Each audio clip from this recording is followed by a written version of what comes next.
जैसा कि मैंने आपको पिछले जुमे में बताया था, ये जो 1 जनवरी से साल शुरू हुआ है, ये इस्लामी साल नहीं है, ये अंग्रेज़ी साल शुरू हुआ है। इसमें भी कोई हरज नहीं है, इससे हिसाब लगाया जा सकता है, लेकिन अपना भी ख्याल रखना चाहिए अपना महीना अपना साल कौन से महीने से शुरू होता है। हम लोगों को यही पता नहीं है। अंग्रेज़ी के बारे में तो पता है कि भाई 1 जनवरी से हमारा साल शुरू हो रहा है, लेकिन जो इस्लामी साल है वो कब से शुरू होता है? मुहर्रम से शुरू होता है।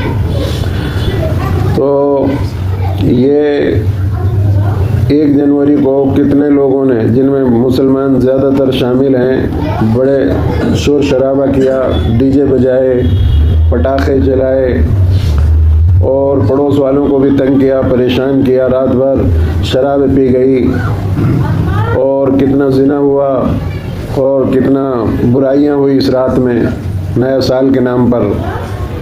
ये मुहासबा करने का वक्त है कि हमारी ज़िंदगी का 1 साल मुस्तकिल कम हो गया, हमें इस पर हिसाब लगाना चाहिए। हमारी ज़िंदगी का इतना वक्त 1 साल जो है कम हो गया, हमें अपनी ज़िंदगी का हिसाब लगाना चाहिए और इस साल जितने हमसे गुनाह हुए हैं उस पर अल्लाह से माफ़ी मांगनी चाहिए और तौबा और इस्तिग़फ़ार करनी चाहिए और आइंदा के लिए अल्लाह से दुआ मांगनी चाहिए कि अल्लाह जो ज़िंदगी का वक्त बाकी है उसको सही तरीके से तेरे हुक्म के मुताबिक हम गुजारें, तेरे नबी के तरीक़े के मुताबिक गुजारें। इस तरह अल्लाह से दुआ मांगनी चाहिए हम लोगों को और पिछले गुनाहों पर शर्मिंदा होना चाहिए। और हम बिल्कुल मौत के करीब आते जा रहे हैं, 1 दिन 1 रात 1 महीना और साल ख़त्म हो रहे हैं, तो समझ लो हम बहुत करीब होते जा रहे हैं मौत के।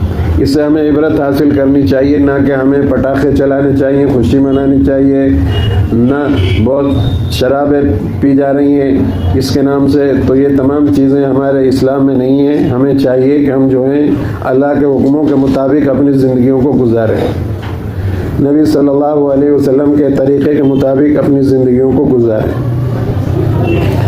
बहरहाल ये महीना वैसे भी बड़ा मुक़द्दस महीना है।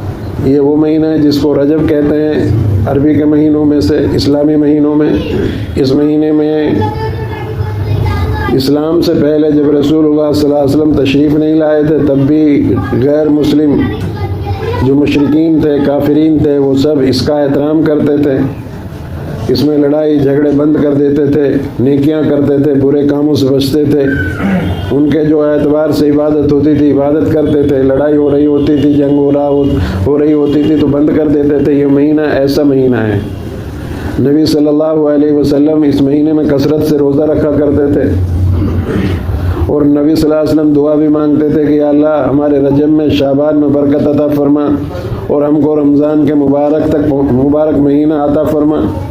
इस तरह अल्लाह के रसूल सल्लल्लाहु अलैहि वसल्लम दुआ मांगा करते थे और हम इन महीनों का कुछ भी एहतराम नहीं कर रहे।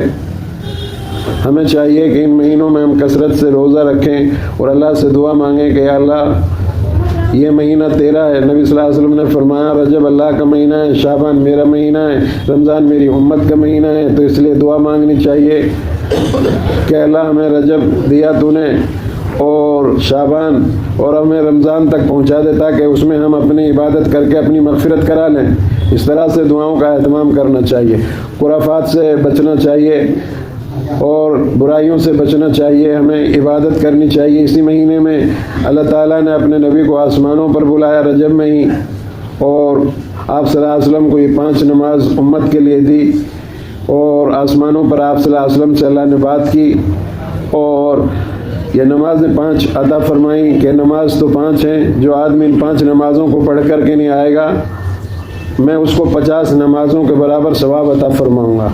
आज हमसे नमाजें भी छूट गई, दूसरी कौमों का तरीक़ा हम इख्तियार कर रहे हैं, पटाखे चला रहे हैं, डीजे बजा रहे हैं और शराब पी रहे हैं, जुआ खेल रहे हैं, ज़िनाकारी में लगे हुए हैं। तो हमें इन तमाम बुराइयों से बचना चाहिए और रमज़ान का महीना करीब है और ये महीना रमज़ान से मिला हुआ है। इसमें अल्लाह की इबादत करनी चाहिए, अल्लाह को राज़ी करने वाले अमाल करना चाहिए हमें और अपनी आखिरत के लिए फ़िक्रमंद होना चाहिए। 2025 गुजर गया, इबरत हासिल करें कि अब 1 साल हमारी ज़िंदगी का कम हो गया और हम मौत के करीब आ रहे हैं। बजाय इबरत हासिल करने के और हम जो है बुराइयां कर रहे हैं जैसा और कौमें कर रही हैं। हम अगर किसी कौम की भी मुशाबिहत इख्तियार करेंगे तो क़यामत के रोज़ अल्लाह ताला हमें उसी में से उठाएगा। अल्लाह ताला हमारी हिफाजत फरमाए। जिस कौम व समाज में नशा आ जाता है, बेहयाई, ज़िना और कत्ल उस कौम के रगो पे में पूरी तरह सराहियत कर जाता है। उस कौम का नौजवान शराब व इस्माइक व हीरोइन जैसी नशा में मुलविस होता जा रहा है, जिस वजह से मिल्लत इस्लामिया चारों तरफ खलफिशार और इंतशार का शिकार है। हमारी कौम के अंदर, हमारे नौजवानों के अंदर नशा, बेहयाई, ज़िना और कत्ल खून और रग व पे में अंदर दाखिल होता जा रहा है। कौन सी बुराई ऐसी नहीं है जिसे हम नहीं कर रहे हैं। नशा हमारे समाज में, हमारे मुसलमानों में बहुत ज़्यादा हो रहा है। नशा की चीज़ें बहुत ज़्यादा इस्तेमाल हो रही हैं। ये बीड़ी, सिगरेट, पान, गुटखा ये सब भी नशे में ही आते हैं। इनसे भी हमें बचना चाहिए। ये भी पैसे का ज़िया है। इन तमाम चीज़ों से भी बचना चाहिए। शराब, इस्माइक ये तो हैं ही नशे की चीज़ें, और बहुत सारी गोलियां भी चल रही हैं जिन्हें खा करके नहीं नशे में पड़ा रहता है नौजवान, और बहुत सारा इस तरह की चीज़ें चल रही हैं जिन्हें इंसान खाता है और वो मदहोश हो जाता है। तो ये तमाम चीज़ें बुराई की चीज़ें हैं। इस्तेमाल का भी इज़ा होता है और वक्त भी बर्बाद होता है। इंसान की जिस्मानी एतबार से भी इंसान को ख़राब कर देता है। हमारी कौम के अंदर नशा दाखिल हो रहा है और हमारे नौजवान बिगड़ता जा रहा है। अल्लाह और उसके रसूल से दूरी होती जा रही है। कत्ल तक की नौबत आ जाती है। तमाम बुराइयों की जड़ है ये नशा। तो हमारे अंदर ये जो है ना नशा पूरी तरह सराहियत कर गया है। शहर तो शहर, देहातों में भी नशा बहुत बढ़ता जा रहा है। धोखा देना, किसी की ज़मीन हड़पना, किसी का पैसा मार लेना, ठगी करना, धोखा देना, ये हमारे अंदर आम होता जा रहा है। जबकि हम ईमान वाले अपने आप को कहते हैं, ईमान वाले कहते हैं जो ईमानदार हो, किसी का कोई हक ना खाए उसको ईमानदार कहते हैं। सिर्फ अपने हाथों से कमाई, अपने हाथों की कमाई हुई चीज़ों का इस्तेमाल करें। इस्माइक और हीरोइन जैसी चीज़ें हमारे घरों में पकड़ी जा रही हैं, जिस वजह से हमारे अंदर खलफशार है और हम लोग आपस में इंतशार का शिकार हैं। हमारे अंदर आपस की लड़ाइयाँ हैं। नौबत यहाँ तक पहुँच गई है कि मुस्लिम समाज में सर फुटाई हो रही है। हमारे समाज के अंदर आपस में ही लड़ाई और सर फुटाई हो रही है।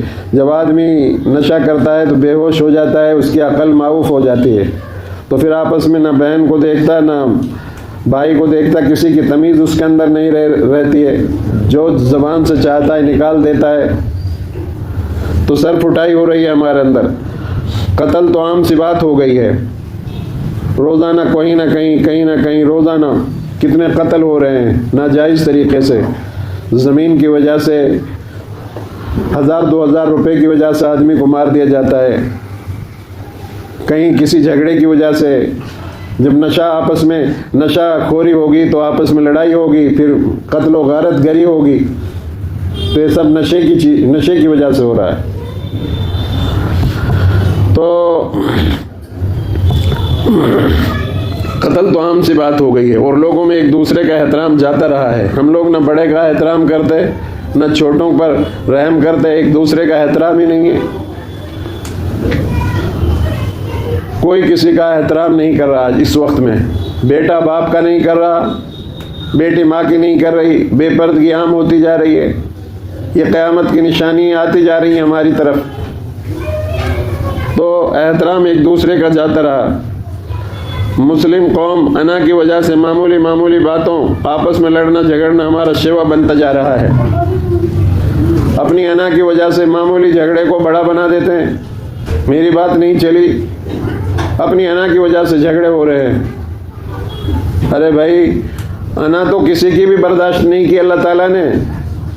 कारून के पास कितना खजाना था, उसके अंदर आना थी, अल्लाह ने उसको ज़मीन में धंसा दिया। जब ज़मीन में धंस रहा था तो कारून कह रहा था ऐसे ख़जाने से क्या फ़ायदा जो मुझे बचा ना सका। फिरौन ने आना इख्तियार की, जब पानी में डूब रहा था अल्लाह से कह रहा था ऐसी सल्तनत से, हुकूमत से क्या फ़ायदा जो मुझे पानी में डूबने से ना बचा सकी। नमरूद ने आना इख्तियार की, अल्लाह ने ज़रा से मच्छर के, लंगड़े मच्छर से उसको ख़ात्मा कराया। ऐसी हुकूमतों से क्या फ़ायदा मेरे भाइयों। हम अना की वजह से मामूली बातों पर लड़ते रहते हैं। किताबों में लिखा, एक किताब में लिखा एक साहब ने कि 2 भाई थे, एक बाप के बाप मर गया, उनकी ज़मीन बटा दी थी उसने अपनी ज़िंदगी में ही। एक बबूल का पेड़ रह गया था जिसका फैसला बाप ने अपनी ज़िंदगी में नहीं किया। उस बबूल के पेड़ पर दोनों भाइयों ने आपस में लड़ाई लड़ी, फिर मुकदमा लड़ा, 20 साल तक मुकदमा चला। 20 साल के बाद कोर्ट ने फैसला दिया आधा पेड़ छोटा भाई ले ले, आधा बड़ा भाई ले ले। सारी बर्बादी हो गई। अब ये फैसला खुद नहीं कर सकते थे। अरे मेरे भाइयों समझो, अकल के पर्दे खोलो, आपस में मिलजुल कर बैठ कर बात करो, अना इख्तियार मत करो, लड़ाई झगड़े मत करो, तुम्हारी हवा उखड़ जाएगी और उखड़ी हुई है सारी दुनिया में। हम देख रहे हैं कि हम सबसे ज़्यादा जिल्लत में, पस्ती में हैं, हम लोग परेशानी में हम लोग हैं। सारी कौमें आपस में मुत्तहिद हैं, हम इंतशार में हैं, हमारा कोई वजूद नहीं है। एक ज़माना था हमारा वजूद था, जहाँ हम जुड़ जाते थे वो हुकूमत बनती थी। आज हमारा कोई वजूद नहीं है, ख़त्म हो रहा है। हम गाने बजाने में लगे हुए हैं, नशे में लगे हुए हैं, और हमारी बर्बादी कागज़ों में तैयार की जा रही है। होश में आओ, होश के नाखून लो। नौजवान बच्चों, 5 नमाजें अदा करो, माँ बाप की फर्माबरदारी करो, बड़ों का एहतराम करो, छोटों पर रहम करो। शराब, जुआ, जिना, चोरी, मक्कारी, दूसरों का माल खाने से बचो, ईमानदार बनो।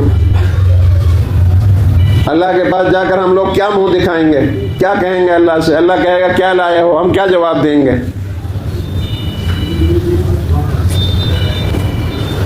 चुनांचे पुलिस थानों में तनाज़ुआत के सबसे ज़्यादा मुकदमे हमारे ही हैं। ज़रा सी बात पर हुए तनाज़ों को नाक का सवाल बना लिया जाता है और फिर थाना तहसील में एक दूसरे के खिलाफ मुहाज खोल दिया जाता है, रुपया पैसा बेदरेग खर्च किया जाता है। नतीजा क्या होता है? आखिर में फ़ैसला ही मानना पड़ता है। कितना लड़ लो, कितना कर लो, फिर भी आखिर में फ़ैसला ही होता है। जब लुट जाता है आदमी, सब कुछ ख़त्म हो जाता है, फिर आखिर में बैठते हैं फ़ैसला करने के लिए। कुरान मुक़द्दस में है अगर तुम आपस में लड़ते झगड़ते रहे तो तुम्हारी हवा उखड़ जाएगी, रौब व दबदबा ख़त्म हो जाएगा। ऐसे मौके पर खालिक कायनात ने हमें सब्र का हुक्म दिया है। सब्र से काम लें। शहर तो शहर, देही इलाकों से लेकर शहरों, रियासतों, मुल्कों में आज उम्मत मुस्लिमा की बुरी हालत है। इसका बड़ा सबब आपस में खलफिशार है। देखिए शादियों के अंदर कितना बेशुमार खर्चा किया जा रहा है, बुरी तरीके से अपने तिजोरियों का मुंह खोल दिया जाता है। ये भी होना चाहिए, ये भी होना चाहिए, वो भी होना चाहिए, और दीन का कोई मामला आ जाए तो उसमें हम अपने माल को छुपा लेते हैं। दीन पर खर्च नहीं होता, ब्याह शादियों में बेदरेग खर्च करते हैं, फिजूल खर्ची में आगे बढ़े हुए हैं। किसी के यहाँ शादी हो जाए, बस वो सड़क को घेरना अपना हक समझ लेता है कि भाई ज़िंदगी में एक मरतबा तो शादी हो रही है, अब सड़क पर नाचो और गाने वालियों को बुलाओ और जो है सड़क को बंद करो ताकि पता चले फलां का पोता, फलां का बेटा आज जो है दूल्हा बन रहा है, उसके ब्याह हो रहा है। जबकि ये हराम है सड़कों को रोकना, नाचना गाना बिल्कुल ये हराम है। आतिशबाजी का करना ये हराम है। फिर उन शादियों में बरकत कैसे रहेगी? वो दुल्हन घर के अंदर रहमत कैसे बनेगी? वो उस दुल्हन के से नेक औलाद कैसे पैदा होगी? वो दूल्हा कैसे मुत्तकी बनेगा? कैसे परहेजगार बनेंगे उसके बच्चे?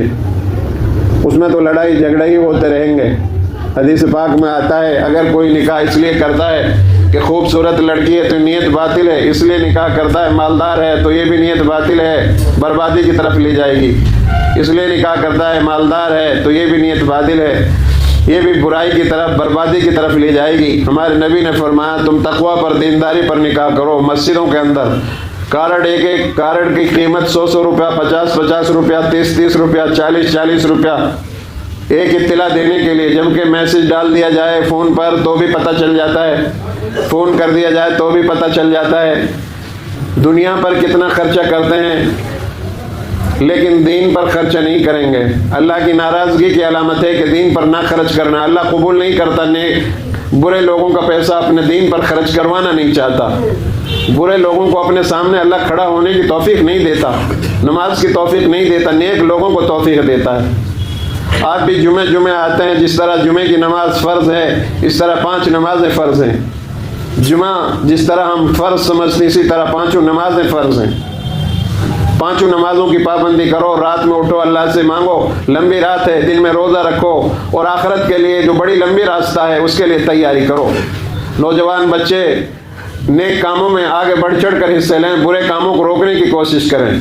हमारे इलाकों की बदनामी, हमारे इलाकों में सफाई का कोई बुरा हाल है, सीवरें गंदे पड़े हुए हैं और इस तरह के रिफा के कामों में नौजवान बच्चे हिस्सा लें। अपने बड़ों को आसानी पहुँचाएँ, माँ बाप की फर्माबरदारी करें, इज़्ज़त करें और नेक काम ज़्यादा से ज़्यादा करें। तक़वा तहारत पैदा करें अपने अंदर, अल्लाह के रास्ते में वक्त लगाएं ताकि हमारी ज़िंदगी का रुख पलट जाए, दीन पर आ जाएं हम लोग। हम शैतान का इत्तिबा कर रहे हैं, शैतानी तरीक़ों को इख्तियार किए हुए हैं, बाल हमारे बन रहे हैं शैतानी तरीक़ों पर, कपड़े हमने पहन रखे हैं शैतानी तरीक़े पर, हमारी ब्याह शादी शैतानी तरीक़े पर। अल्लाह और उसके रसूल हाजिर नहीं होते हमारी ब्याह शादियों में, सारे लोग हाजिर होते हैं, शैतान आ जाता है, लेकिन हमारे नबी अल्लाह हमारी शादी में नहीं आता, हमारे घरों में अल्लाह और उसके रसूल के तरीक़े नहीं रहे।